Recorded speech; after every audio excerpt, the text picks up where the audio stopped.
It's not that I don't think analyzing financial statements is important, it is. But you're also going to be covering this in Accounting 102 a lot.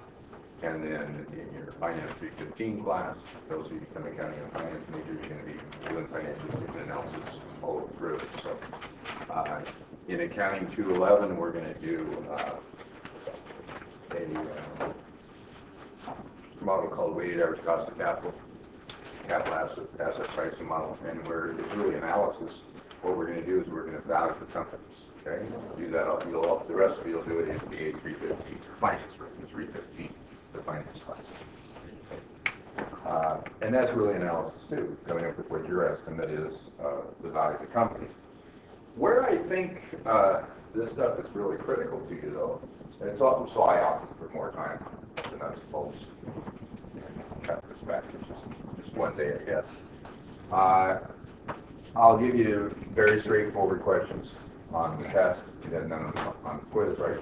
On the test, I get the very straightforward questions. I'm going to tell you which ratios I want you to know, which is most of the ones in the chapter, but still, we'll go through a few of them today. And then some of those will show up in the test, and some will show up in the final, the way it'll go, okay?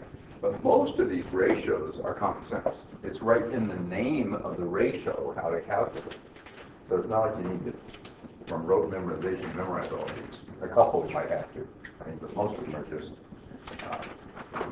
right from the name, you can figure it out. One of the reasons I don't want to emphasize memorizing a whole bunch of ratios is that there are different ways to calculate these ratios. People, for some reason, like to come up with their own. This is not doing except for the accounting principles. You can calculate a ratio any way you want. People come up with new ones all the time, right? Put new names on new variations of these. One of the things I suggest to you, really, this is really important. Don't ever go out to Yahoo Finance or MS Finance and look up the ratios and start using them, because you won't know how they calculate, right? It's really a pain to go back for each one of the sites that have the ratios and find out what all their formulas were and analyze their formulas. It's far easier just to take the financial statements yourself and calculate the ratio yourself. These are simple. There's nothing to it. So then you know exactly where the ratio came from. I told you that the executive MBA students take basically this class, part of this class, and then part of 102, and we put it together into one 3-credit class, and they go through, part of what they go through is financial statement analysis. And I tell them, don't go out and use Yahoo Finance or whatever. And guess what they do? They go look them up. They have all the ratios written down. They're up in front of the room, and I'm sitting there, with the rest of the students, and they're presenting a company and giving us their analysis of it. And I'll take out a calculator, and I take the financial statements I have sitting there, because I don't have to print out a set of financial statements. They're online. I have the statements. And I'll calculate. They'll tell me what the current ratio is, and that doesn't look right. And I'll calculate the current ratio. I get a different number. And I'll say, where did you get that number? That's, I've got a balance sheet sitting right here. Do you have a different balance sheet than I do? And then, of course, what do they have to say? We went out to Yahoo Finance and got our ratios. I don't know where they got the ratios. So, how about if you're sitting in a business meeting with your boss, and you're talking about a company, and you give them a ratio and you don't know how it's calculated? Are you kidding me? Really? Don't do that. The other thing is, you really, really need to look at the financial statements to have any idea how to interpret a ratio. The ratios by themselves are worthless. But with the financial statements, they might give you some additional information. Really what they do is they give you more questions. Let's say that we were hired. Well, I would hire the two of us. I'm too old to be young, but anyway, yeah. Let's say we were hired to analyze a company, right? And we're going to go into the meeting, and you're going to compete with me on analyzing the company. I take the financial statements and read them. You take the financial statements. We go in and we start talking about the company. Who knows more about the company based on reading the financial statements? That I do, right? Years of experience reading. I know what I'm doing, right? You probably don't, right? You got this, okay? But here's what you can do. You can count on. I won't calculate a bunch of ratios. I'm going to be way too lazy. I'm just going to read the financial statements. That looks about right. That looks wrong, and that sort of thing, right? What you could do is you could calculate a whole bunch of ratios. You could walk into the meeting with a whole long list of intelligent questions. knowing nothing about the company and not even having a lot of experience, right? And then you can start asking really intelligent questions. Guys, your career will take off if you do that. When I was to Oyster Mushroom Farms, I was 21 when I graduated college, and I was 23 when I started Ostrom's as accounting manager, and then I became controller, and then I became a member of the financial vice president or some stupid thing. This is all in a few years. Anyway, they made me a member of the senior management team. I'd been there for a few months. So I'm now a member of the senior management team, and I'm probably 23 or something. Hilarious. But there was a farm manager who I thought was really, really old, and he's probably 45 or something. Right? You know, he looked old to me, maybe 50. Anyway, and he says, Keith, we're walking out of the very first meeting with you. He says, how could you possibly know as much as you do about growing mushrooms and about oyster mushroom farms? You know what my response was? I read the statements and I asked all you guys a lot of questions. I was responsible for the financial reporting. I was trying to figure out what was going on. I couldn't grow a mushroom with my life to pick. I've tried growing corn before. You guys ever tried growing stuff in a garden? You've seen corn, right? Like it's supposed to look way up over your head. Mine is like here, right? With one ear on it or something. You know, I don't know what I'm doing. I couldn't grow mushrooms if my life depended on it, right? It's really complex. All businesses are far more involved than you really think they are. Amazing what goes into growing mushrooms. It's science, you guys, and an art, kind of both. So these people really know. They're growing mold, you know. Getting the mold to come up, you know, be edible. Yeah, anyway, yeah. So anyway, kind of interesting business. So anyway, my response to him was, hey, I read the financial statements, I asked questions, but that's what you always do. So you can take a set of financial statements where you don't know anything about the company, you've never seen them before, you don't know what they do or anything, and you can read it and learn a whole bunch. And beyond that, though, you get a whole bunch of good questions. What about this? What about this? Why did this happen? Why did this happen? Why did you do this? Why did you do that? Here's something, too. When you're working as a manager, those of you who don't become accountants, you're working as a manager, you can read those financial statements, you can get some good questions, right? You can ask the questions of the financial people that put those statements together, right? Or the managers in general that are running the company. You can ask them questions. And you can tell whether or not they know what they're doing based on their responses. If they can't explain to you why those numbers are what they are, they don't know what they're doing. Basically it. If you cannot account for it, you don't know what happened. Oh. Anyway, put stuff on that. Right, big deal. Write down numbers, huh? Okay. I'll tell you this one too. When I was working at Central Western University in Ellensburg, Washington, I made a really tiny salary because I didn't have a PhD at the time, and so I was a year-to-year person. And anyway, I had this client I went to work on that had orchards. They grew a lot of apples, some peaches, some pears, and some cherries. Anyway, and then they had a processing plant, packing plant, and they had cold storage and atmosphere-controlled storage. You guys ever seen atmosphere-controlled storage? Anybody? Put the fruit inside just a regular warehouse, but the warehouse is completely sealed all the way around, and they suck all the air out of it. And then you don't have to keep it refrigerated, and nothing deteriorates. When you're eating apples, sometimes they're 2 or 3 years old. Nothing happens to them.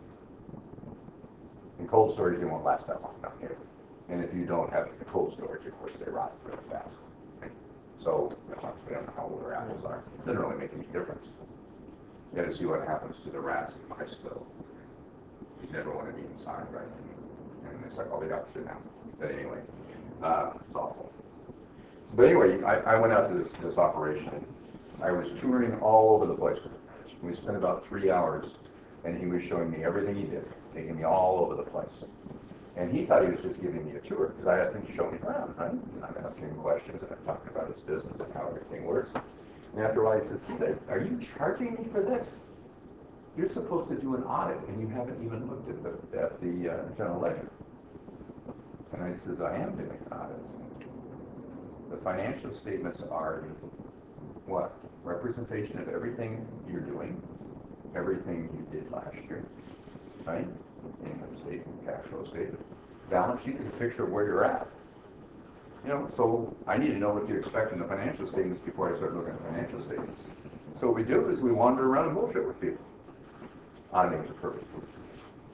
I really can't do anything myself, right? Anything really analytical, very difficult. But I can certainly bullshit with people and ask them a bunch of questions. And they just think that you're having a conversation with them because you are. Of course, you're mentally recording and then occasionally taking notes, you know, for what you need to know, which is everything about the business. How does the business run? What does it do? What's going on? And no matter what discipline you go into, that's true, guys. You need to know everything about everything, or you're not going to move up in the organization. If you're in human resources, you want to know how they manufacture their product, how they produce their goods and services. Absolutely. If you're in marketing, you sure ought to know that. Oh my gosh, how can you possibly price it? If you're working in production, you need to know how they price their products and why. And you need to know what the financial statement says. So all this stuff all fits together. But anyway, what I want to do with you guys first is tell you which of these ratios I don't care if you know or not, because I'm not going to test you on them. So I'm going to take 3 of them out of the list of 17 on page 654. So take a look at page 654 in your book. And there are 3 here that I just don't like them very well. They all relate to cash. Number 5, quality of income under the test of profitability. It's cash flow from operating activities from the cash flow statement divided by net income. I don't think that one's very valuable. Some people like it, obviously, it's a book, right? But I don't like this one because I can make my cash flow from operations be pretty much what I want it to be. Just by not paying my bills, by collecting receivables, not collecting receivables, I can borrow short-term debt. And so it's that number doesn't really mean much to me. I don't like that one very well. Cash ratio is the same way on page 8. Cash and cash equivalents divided by current liabilities. Cash equivalents are trading securities, basically, right? Real short-term marketable securities. Anyway, so the cash ratio I don't care about much either, because I really don't want to have very much cash. Oh, okay. And then on 14, cash coverage ratio. Again, cash from the cash flow statement. The rest of them are okay. They're fine. Okay. Some better than others, I think. And there are lots of other ones. So these are the ones I'd like you to know. One thing that's really useful here, so I guess 14 of them, huh? One thing that's really useful here is to know that when we are computing ratios, if you're comparing the balance sheet to the balance sheet, like on a current ratio, it's current assets divided by current liabilities. Both numbers are from the balance sheet. What we do is we use the most recent balance sheet. Don't take an average of several balance sheets of several years. Just use the most recent. What you could do, of course, is you could do a current ratio this year and compare it to a current ratio last year, compare it to a current ratio the year before, and see how it's changing. That's fine. People do that a lot with these ratios. Okay? If I'm comparing the income statement to the income statement, same thing. Gross profit percentage. By the way, current ratio. Would it make sense to you that the current ratio is probably the current stuff divided by the current stuff? Current ratio. Current assets divided by current liabilities. That's all it is. Where do you find the current assets? On the balance sheet, there's a total current assets. You know that, right? Easy to find. I'll probably give you a real financial statement. Big deal. You go to the current assets and find it, right? And then you divide it by, guess what? The current liabilities. It's a measure of how much bigger your current assets are than your current liabilities, or smaller maybe, right? It's less than one. Okay, that's all that is. Okay, here's another one from the income statement. Gross profit percentage, or gross margin percentage. What's that? What's the gross profit? Well, sales less cost of goods sold, gross profit, right guys? So guess what? You take your gross profit, you divide it by your sales, and you have your gross profit percentage. The percentage gross profit is of sales, of course. Do you have to memorize that one? What for? That would be a waste of time. Okay? You got the idea? Now, both of those are from the income statement. So what do? Use the most recent income statement. Don't take an average of all the years. Okay? On a publicly held company, you have 2 balance sheets, 3 income statements, and 2 balance sheets, 3 income statements, 3 cash flow statements, 3 equity statements too, right? 3 years. Okay? Closely held company and smaller company, right? Privately held company, we'd have 2 of each. Okay? What about comparing, though, the balance sheet to the income statement? What's different about a balance sheet and income statement? Balance sheet accounts we do not close, right? Income statement accounts we close every year, right? Starting with the new year. True? Okay. So here's the deal. What's the beginning balance on the income statement always? Zero. So would you take an average from the income statement? That'd be kind of ridiculous. 0 plus the ending balance, you get the average at them 80 cents. Okay? So I'll use year in for the income statement, the current year. But here's the deal. Let's say I'm comparing interest expense to my debt. Should I use the end of the year debt, the beginning of the year debt, or an average? I think average might make more sense. Now, if the debt doesn't change very much during the year, who cares what you use, right? But if it starts at 0 and it goes up to $400,000 by the end of the year, what would be more representative of, the average amount you had borrowed? Maybe add the two together and divide by 2. A better thing than that probably would be to take monthly financial statements and add them up and divide by 12. Or you could do a weighted average for the entire year if you work for the company, right? You get that information, right? Find out what the weighted average is of the debt and compare it to the interest expense. Okay? So when we're going to compare the balance sheet to the income statement, we take the income statement for the current year and we take the average from the balance sheet. So don't memorize each formula independently. That's all it is, right? Those of you who become finance types in your finance class, and everybody really in Finance 315, finance people just use year-end stuff, all year-end. It doesn't make much difference usually. The balance didn't change at all. Who cares? Which one you use. So anyway, accountants like to take the averages, so that's what the author did. So we'll use those. Okay, it's just fine. All right, so we'll do a few examples. Yes, sir. So would it basically be that they kind of like calculate the ratios like at the end of the year before the income statement goes back down to 0? Yeah. All we can do that. Yeah. So take the current year. So, yeah. But you could still do the ratio of the year before and the year before and the year before, right? Using the factors interest. Okay. So this is pretty simple stuff, you guys. Let's do the current ratio. Okay. And this will kind of give you an idea why I don't think the cash ratio is particularly important, I guess. Okay, I don't think it adds much, really, is what happens. So now, here we go. Still don't. Come on. There it goes. All right. Oh, here's one, too. Let me mention this. Working capital. This one's not in the book, but people say this a lot. Working capital. It's the capital you have to work with. Working capital, which means the resources you have available at any particular point in time. Okay? All it is current assets minus current liabilities. Okay? That's it. So if you see somebody say working capital, or if I put it on a quiz or test, big deal. Right? Working capital. Current assets minus current liabilities. What's the current ratio, everybody? Current assets divided by current liabilities. Current assets divided by current liabilities. That's all there is to it. Okay? That's how big the current assets are compared to the current liabilities. Ability to pay your bills. Huh? Sorry. Okay? Let me give you two different companies.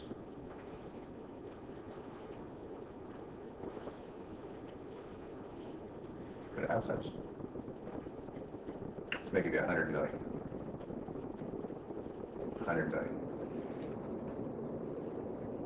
Current liabilities. 50. 50. What's the working capital? In both cases. 100 less 50, 50. Big deal. What's the current ratio in both cases? 2 to 1. Right? And we'd write it like this.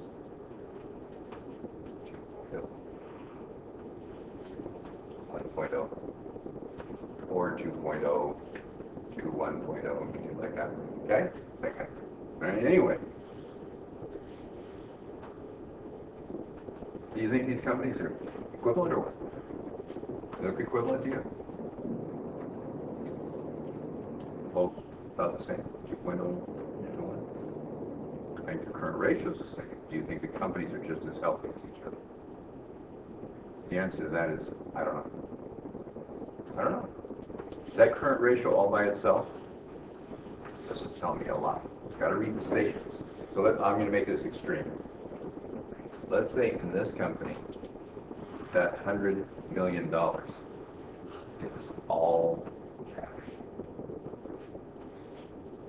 And that current liability is all due in 300 days. If it's due in 300 days, it's still current in less than a year. Now what do you think about that company? They have way too much current assets. Their current ratio is way too high.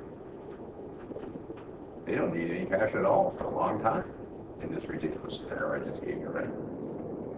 But now this company, they've got 100 million too. This 100 million is all inventory. And it's turning real slowly. Got the idea? And they have no accounts receivable. And they have no cash. It's all inventory. So they're going to have to sell it, it'll become a receivable, and then they'll collect the receivable later, a long time before that becomes cash, right? And this is all past due. I think this company doesn't have a strong current ratio. I think they're on the verge of bankruptcy. And they're both 2.0 to 1. So what do you need to do with these ratios? Read the statements, calculate the ratio, and know what the ratio means. Now you get some good questions, right? You know, imagine how good a question you'd have here. Well, yeah, you got a 2 to 1 current ratio. But my gosh, how are you going to pay your bills? What are you going to do? You're in trouble. How come your inventory is not turning? How about here? Good question. Why do you have so much cash? You get rid of probably, no, I don't know, 75 million of the cash and invest in something that would generate some additional profitability for you. Why do you waste so much cash? It's ridiculous. What's going on here? Oh. Which is a healthier company, obviously. Oh, AA by far. Yeah, I don't want anything to do with me. Wouldn't invest in it, would you? No way. So what's wrong with company B? They just have all their cash as an inventory. They don't have any cash. They're broke. They owe $50 million to people, and it's past due. Those people are going to start trying to collect. What are they going to pay them with? Inventory? They don't want inventory. They want cash. How could they convert the inventory to cash? Sell it, it becomes a receivable. Wait and collect the receivable. Oh my gosh. They're in trouble. They're in real trouble. They're going to have to borrow some money somehow. Right? Okay. These guys can lend money. These guys are going to have to borrow. Okay? Got the idea on this? So you actually read the statements. Okay. No big deal. Let's try another one.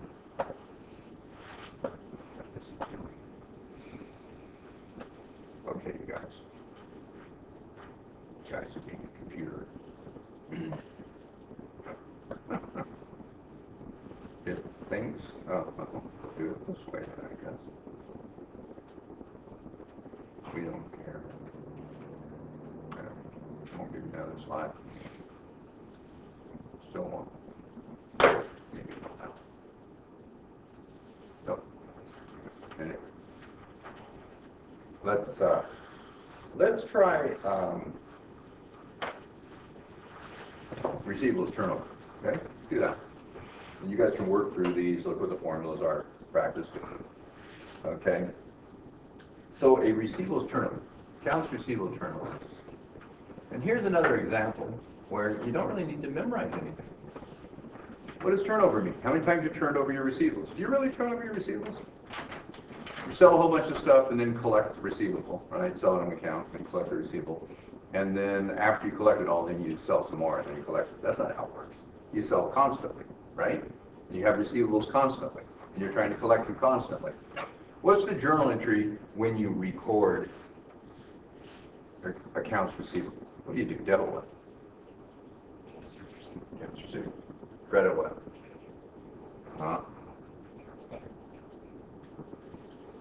I'm selling stuff. Debit accounts receivable and credit what? Sales revenue. Sales. Yeah. That's scaring me. Okay. Yeah. So guess what? Accounts receivable turnover is how big your receivables are compared to your sales. That's it. Now I am comparing balance sheet to income statement. So what do I want to do? Average from the balance sheet. So what I'll do is I'll take my sales. I think the author uses net sales. What would net sales be? sales less sales discounts and sales returns and allowances, right guys? Okay? This isn't new stuff, you've been doing this stuff. And divided by what? The average accounts receivable. How would you get the average? Take the end of the year receivable, right? Beginning of the year, which is last year's ending. Add the two together, divide by 2, huh? Average receivables, divided in. Okay, so let's say that we have a company.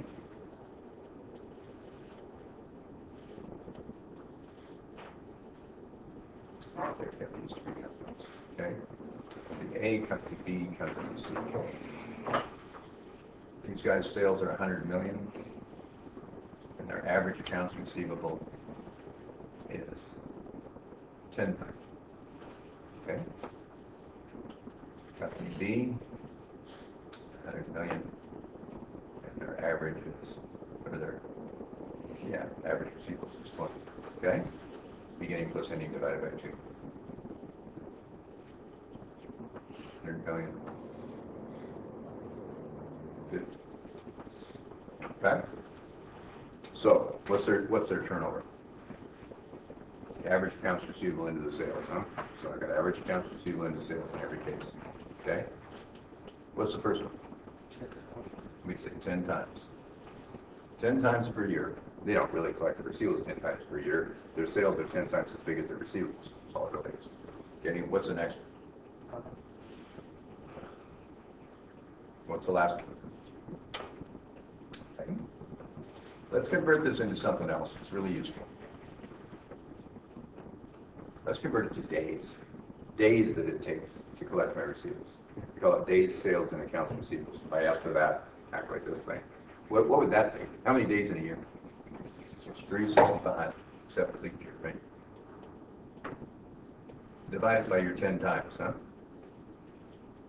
10 times a year I collect, there's 365 days in a year. How long on average does it take me to collect? 36 and a half days.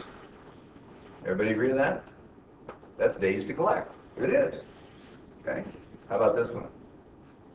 365 days divided by 5 times.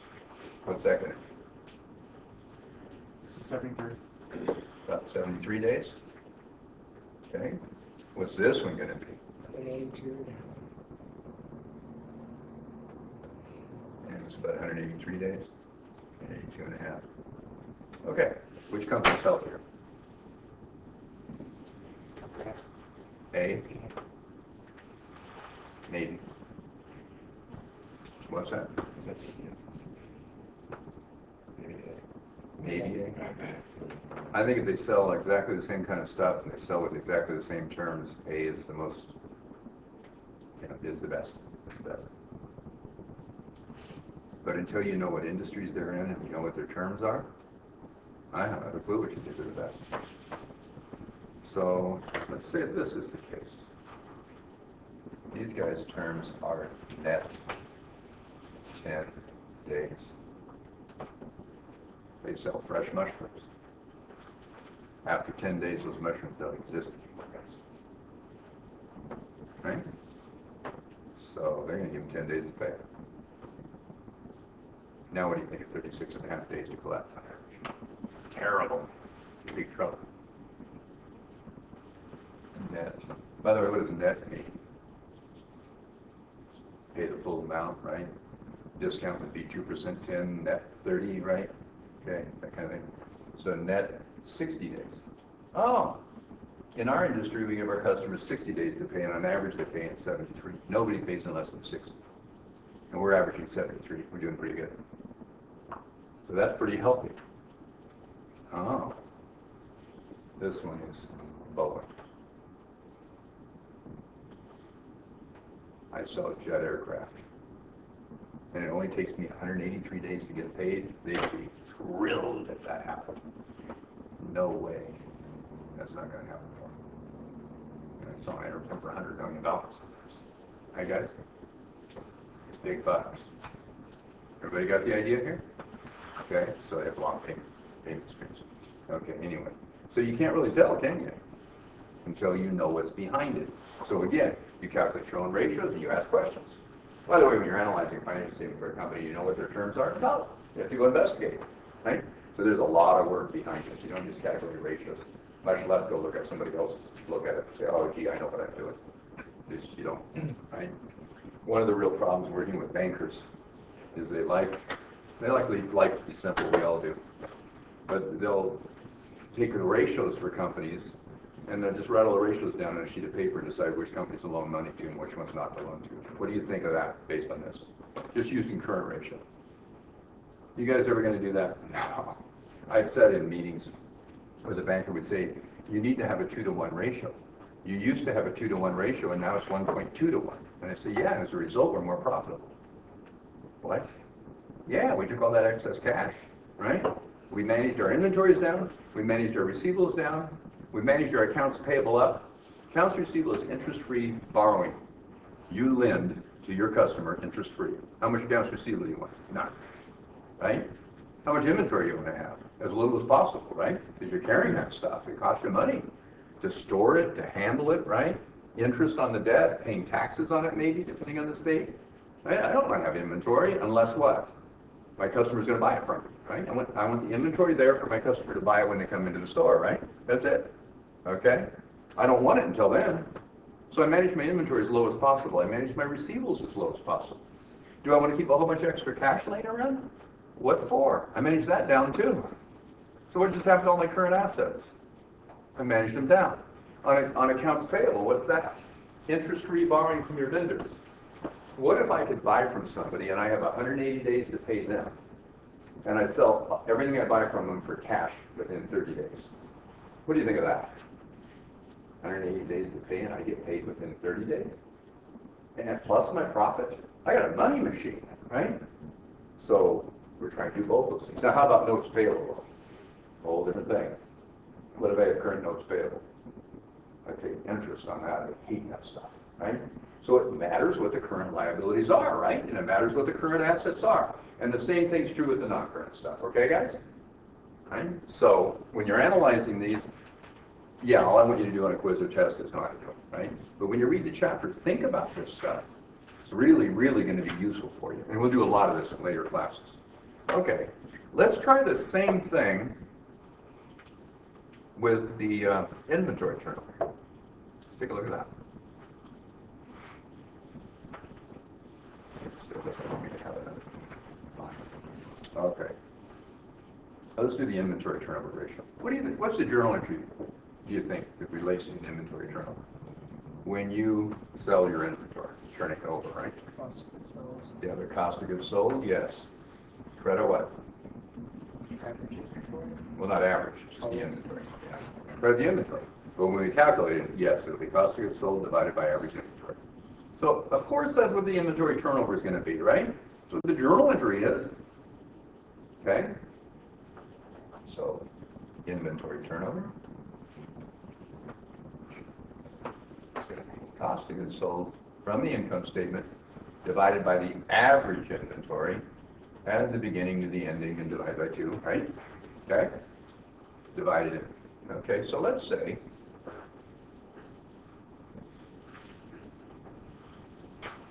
I have a company that has 100 million. The average inventory is 50 million. I have another company, 100 million, 20 million.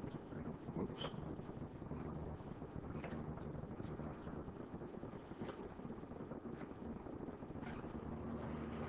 Yeah, let's do another one.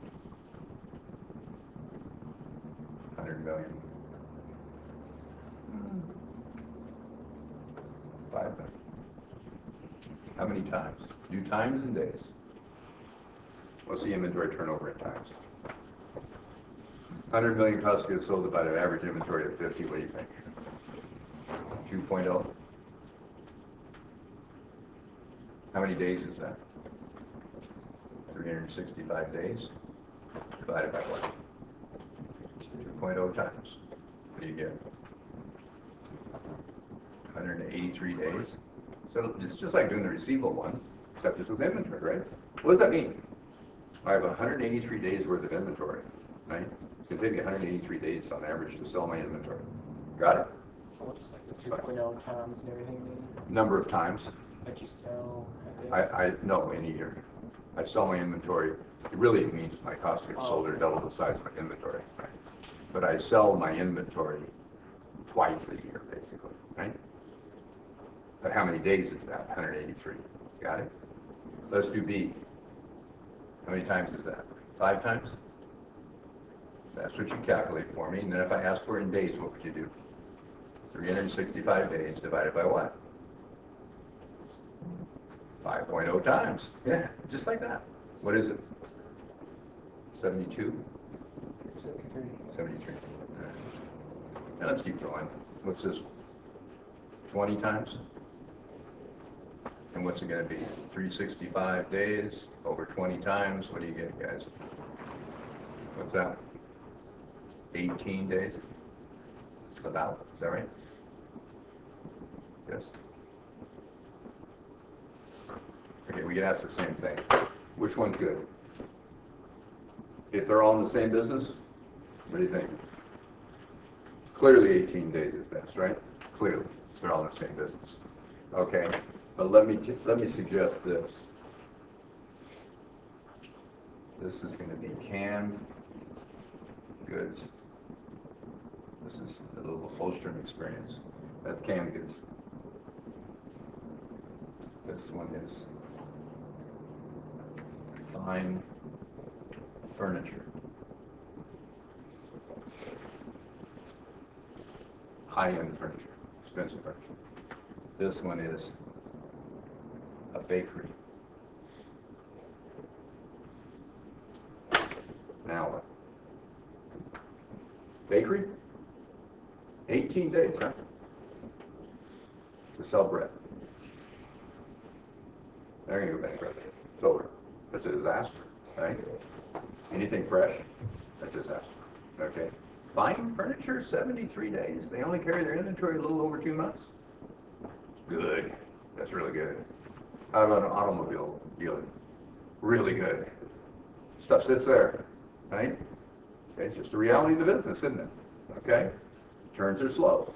Okay? So, why would this be okay? Now, for the fresh mushrooms, it wasn't 18 days. It was 1.5 days, something like that. Less than that. 1.1 days for fresh mushrooms. Why? What happens to fresh mushrooms? They are 98% water. What happens over time to something that's 98% water? They're really healthy for you, partly because of the water, right? But they're healthy for you, high protein, low cal. You don't put butter, green spots and stuff on them, right? Mushrooms are really healthy food. Okay, great product. Huh. But what happens to it? It's at 98% water as time goes by? They disappear. They actually melt, right? They evaporate and melt. Okay? So if they don't get consumed, you just throw them away, right? They're gone. Okay?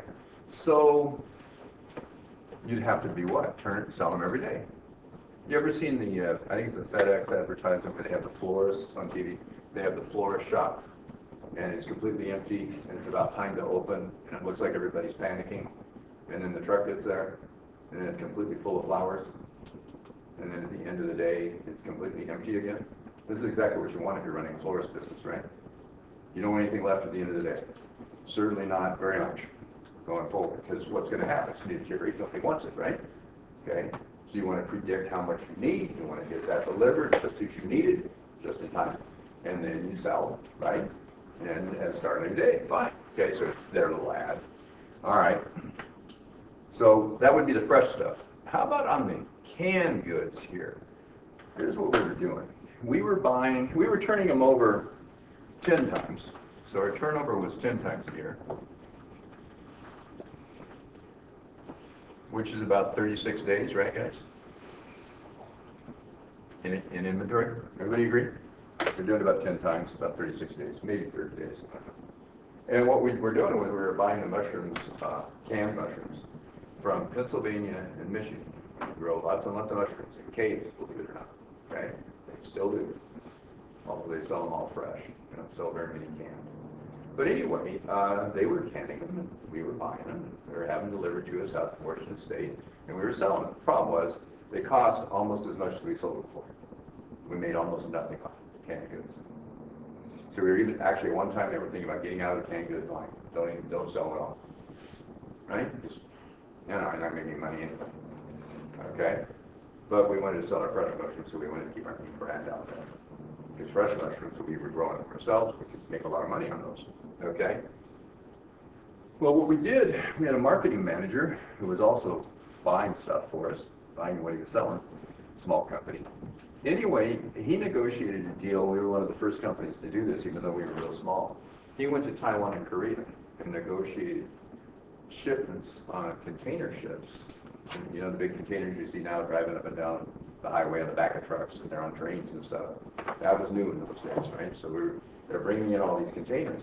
We would buy half a year's worth of canned goods in one order. So we had 2 deliveries a year. So what would be our turnover? Best you could do is what? 2. Right? So, you know, our day's inventory were half a year, right? And it was really good. Why? Because they cost 1/3 as much to buy. I'm not kidding. We paid 33 or 34 cents on the dollar to buy mushrooms because labor costs were almost nothing over there, right? The shipping costs were almost nothing. And container ships still really inexpensive. But we did have the inventory to carry them, right? So when you look at that, you see 183 days and you'd say, oh my gosh, terrible. Well, not if you planned it. So if you looked at our 2 years, you'd have seen us go from 10 times to 2. What would you think? Disaster.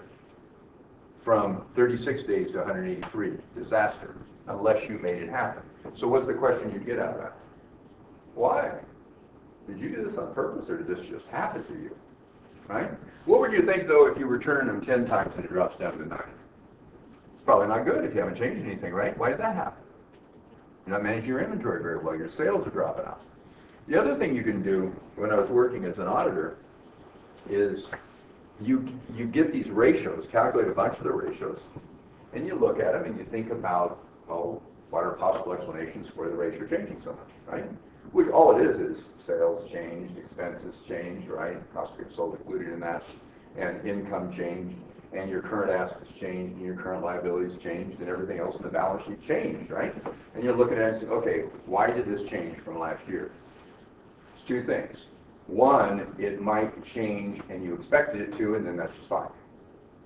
2, it might have changed and you didn't know it happened, and that's a disaster. You don't know why it happened. You didn't know it was going to happen, right? So if you're expecting a change and you get the change, fine. If you're expecting it not to and it changes, not so good. You got the idea with this? Or if you're expecting a change, you don't get one again. Okay, not so good. Anyway, what we'd do is we'd analyze the inventory and the receivables and whatever else too that we were doing here. And then you go in and you talk to your client, their managers, about why did it happen? Why? And what they'll do is they'll give you something, they're just early in your career, they'll give you glib answers. And what I mean by that is they'll give you an answer to get rid of you. They know you don't know what you're doing because you won't when you first start working, right? They'll give you an answer that they think will satisfy you and you'll go away. And what you need to do is say, I'm kind of slow, I'm just learning how to do this, I don't understand.